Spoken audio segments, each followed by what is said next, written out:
Hey guys, welcome back. Orabomb here, bringing you back another one of our live deck matches, our tabletop matches. This time we're doing Greninja GX Zoroark on the right, and on the left you're gonna see Nagandel medals. Now, before we get into the video, don't forget to like the video. You guys have killed it with the first one, the Ultra Necrozma versus Zygarde GX. Definitely go check that out if you haven't already. That was a really hype match, and we're doing this match as well. I believe I'm going first in this game. But yeah, answer the comment question of the day. If you drop a like and answer the comment question of the day, you have a chance of winning a couple of Ultra Prism codes. But it looks like I'm going second, actually, not first. She's going to go ahead and drop down a Froakie. And I think that's it. Her hand looks pretty dead right now. So, luckily I have a couple cards in my hand that I can use. But like, yeah. So, hopefully there's no crazy misplays that you guys were roasting me over in the comment section like last time. I'm going to attach this flow stone here just because if I do shuffle draw, which I'm probably going to do because I have a B string in my hand. I kind of want to keep those as many of those in my deck as possible so I can use them whenever I can. We can shuffle that in and hopefully we can get a Poipole down this turn. That's the goal.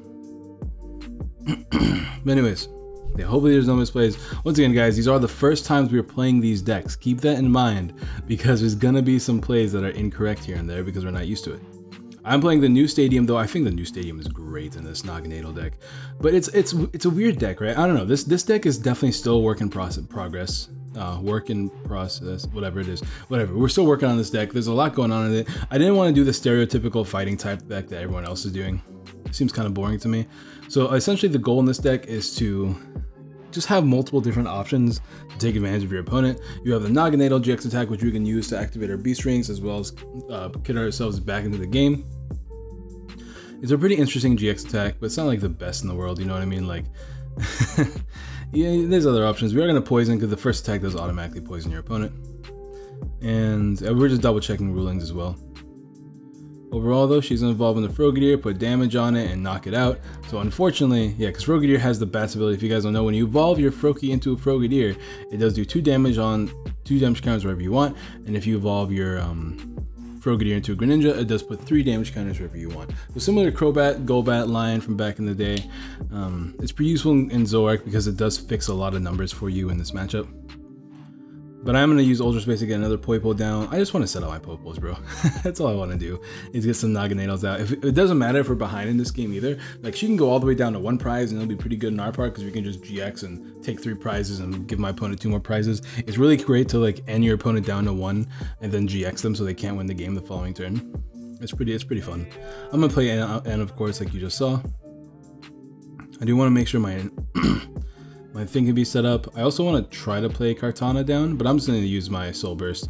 We unfortunately start with this. I don't like starting with Pokemon that aren't Ultra Beasts, so that we can really use Nagandel's ability, or attack I should say, because we can hit 170 if we have Choice Band plus Beast Energy. So that's kind of what I'm trying to do, but he does have 3 damage counters on him, so really all I need is either a Choice Band or a Beast Energy to knock out this Tapu Lele. Something to keep in mind, I do like putting things in range. We're playing a lot of fun cards in this deck, such as the new Duskmane Necrozma promo, the one that comes in the Lushton that puts 60 damage anywhere on any of your opponent's GXs on the board. It's really good for number fixing in this deck, so that's why I'm playing that. But the goal for me in this deck is just to try to abuse B-String to completely set up a what's it called? We want to abuse B strings to set up a Duskmane Necrozma, hopefully to pull off two knockouts ideally. But she's just gonna go ahead and ride a speeding there, and Solgaleo, I don't know, we'll see what happens here. I'm gonna use my stadium once again. Go ahead and get myself a Kartana. That's one really cool thing about this deck, is that you have searchable E-hammers using Kartana, and then Kartana also fuels up your Nagandel's attacks.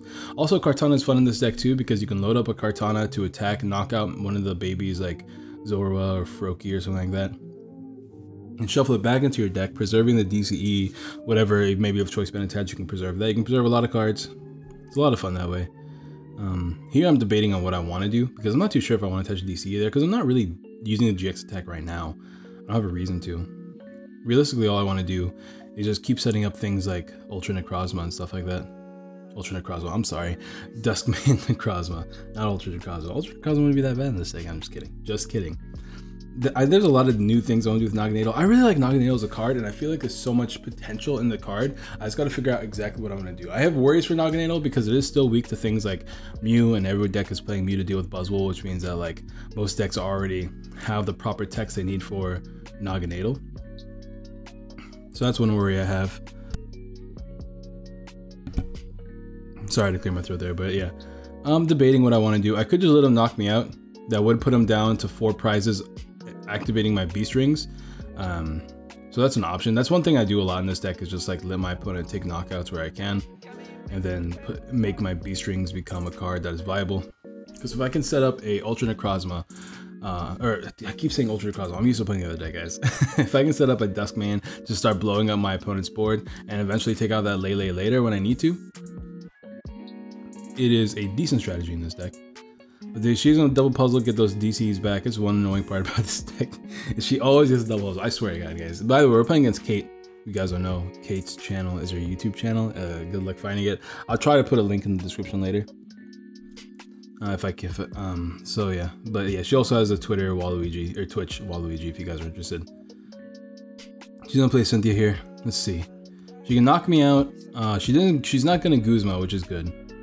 It's so very easy to take prizes playing Greninja. Like, she can just, like, if she had Choice Band, 2 more Pokemon, and a Greninja, she could take a knockout on pretty much anyone except for Nagandel, I think. Because she would be able to hit, like, what is that, 180 in total. But she's gonna take a knockout here, leaving my Duskman live, kind of. I went into this thing in the active here. I'm not really sure. I know I can Guzma and knock out the Lele because I have that beast energy. I had to attach it to be able to take a knockout this turn with that second attack. Well, I think it's like, I don't remember what it's called, but it does 110, but it doesn't hit for weakness or resistance. So with this beast energy, we hit for 140. We need a psychic energy to actually do it. Unfortunately for me, I don't play any psychic energies, which is fine. I don't think it's super necessary. The beast energy is really all you need. Also, hitting for 110 is not like the best in this deck either. So yeah, there's a couple options. But yeah, I'm probably just gonna try to take a knockout on the Lele this turn. And I don't have any beast rings in my hands from the looks of it. I have an N, I have Guzma. Yeah, we're just gonna knock out the Lele for now. Hopefully we can get a couple beast rings. It's very unlikely that she'll get a knockout next turn. She needs like Guzma and a bunch of other combo pieces in order to take knockouts. So that, and if she does take a knockout, I could always GX, put myself back in range of beast ring for the following turn.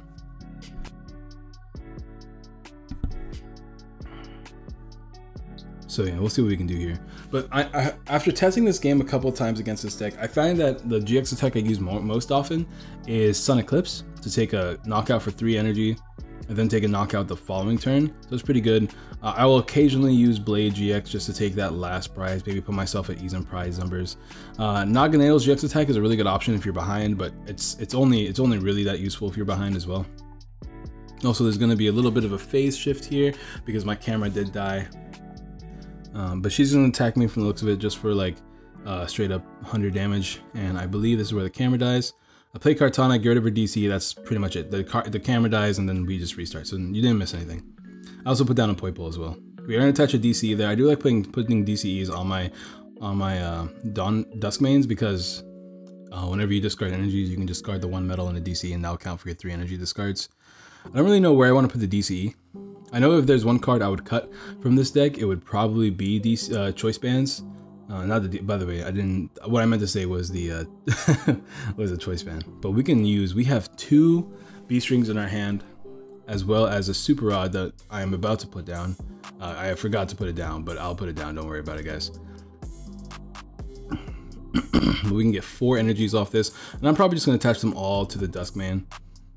Just because, you know, we can discard energies and just be ready to take another knockout the following turn and essentially just win the game if she can't do anything about it. But yeah, I'm about to put that Super Rod in discard pile. I was just checking if I put it in there already or not. But yeah, it's crazy, man. Beast Ring is super strong. It's super strong. I'm just gonna go ahead and discard that 1 metal because it is a 1 retreat. Put those other 2 energies in the discard pile and, you know, take the knockout. Now I just need to take 1 more knockout. 1 more GX knockout, that is. Here's where the game gets a little bit awkward though. I can't, so I'm under the impression here she's gonna, as you can see, she's gonna take a knockout here soon, by the way, if you guys are curious. But I was under the impression that she would be able to both knock out my active with her GX attack, and but it turns out that's not the case, because Greninja's GX attack is pretty strong. It can put 130 damage counters on the board somewhere. But it has to be the bench. She cannot put the damage on the active. We had to look up the ruling, which we'll be doing in a second. But it's only on the bench, which is super lucky for me, because that means my Duskmane stays alive. I'm about to discard it, then we were just like, hold on, let me double check the rules real quick on that card. That's kind of crazy. Not kind of crazy, but it's pretty decent. So we're gonna go ahead and double check the rules. Because with the Kukui that she played, she could theoretically take a knockout, because she is hitting for 150, which is enough to knock out my active. But what ends up happening is that she actually just knocks out the bench. But as you can see, I only hit for 220 because I attached that choice band, which I shouldn't have done, because I was under the impression that my attack did 230, but it's a Solgaleo GX that does 230, not the Duskmane. So as you can see, I'm pretty confident I'm going to win this game after this turn because I attached my energy. But it turns out that's not actually the case. As you can see, I'm just going to attach and say game, but that turns out, I was like, oh wait, that's not exactly how that works. Never mind. Then I was like, maybe I could GX, and I realized we have equal prizes. There's just a bunch of things, a bunch of bad going on right now. But overall, we catch it. It's not a big deal. We just keep playing the game. Like I said, first time playing these decks. We don't play. First of all, this is the first day we've played this deck. We haven't had a couple of days to test like I wanted to. But what I'm actually just gonna end up doing here is trying to put something in the active that won't get knocked out very easily. She can't take any easy knockouts. But I am going to play down a Dawn Wings just so I have an easy retreat option, because I don't want to lose any energies on this Duskmane. The only way for me to win is to attach a Duskmane next turn and Guzma. That's the only way I can really win. But if I leave this thing active, she has a chance to knock it out. She evolves into a Greninja, she plays like Kukui or the Devoured Field Stadium and attacks with a full bench and a banded Greninja, and I could lose. Especially since there's already 5 damage counters on my active Duskmane. In fact, she doesn't need any of that. She just needs the right combination of cards and she can knock out the Duskmane. So the goal is to avoid the Duskmane knockout.